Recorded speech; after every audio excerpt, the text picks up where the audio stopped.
The song I wrote for him was trying to mirror the song that I heard him write on the acoustic back in the 80s when I gave him his, supposedly it was his first acoustic guitar, which is hard to believe.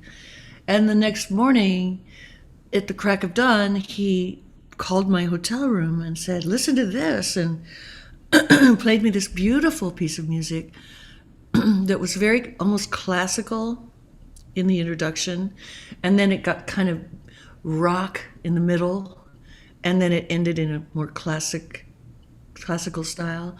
So that, for me, after he left us, so unfortunately he left us so recently, I thought, okay, well, somebody asked me to do an instrumental on my, if you're going to do a solo album, you've got to do an instrumental.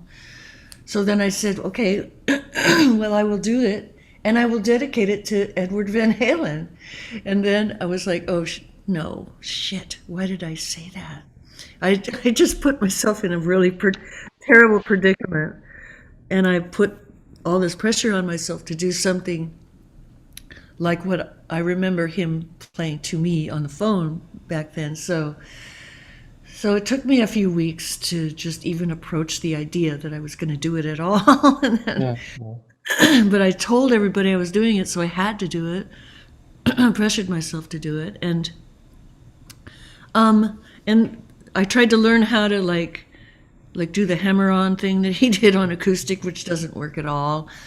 I'm sure, especially with the heavier gauge strings that I like to use.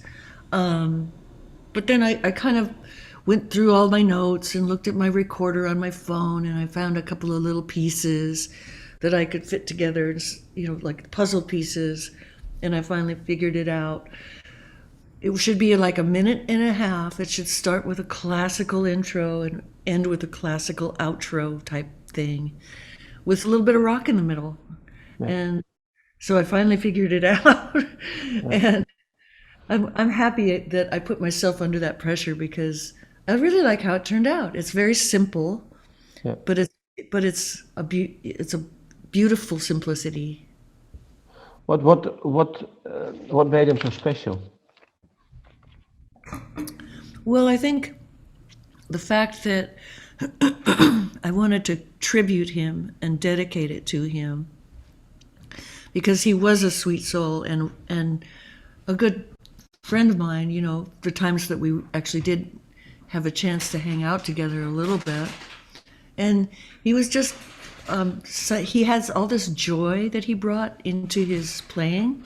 Yeah. That big smile on his face all the time was so infectious and so I don't know, so different from a lot of rock and roll players. He had his own joy that he brought to the music that he created, that was so different from so much else that was happening in music.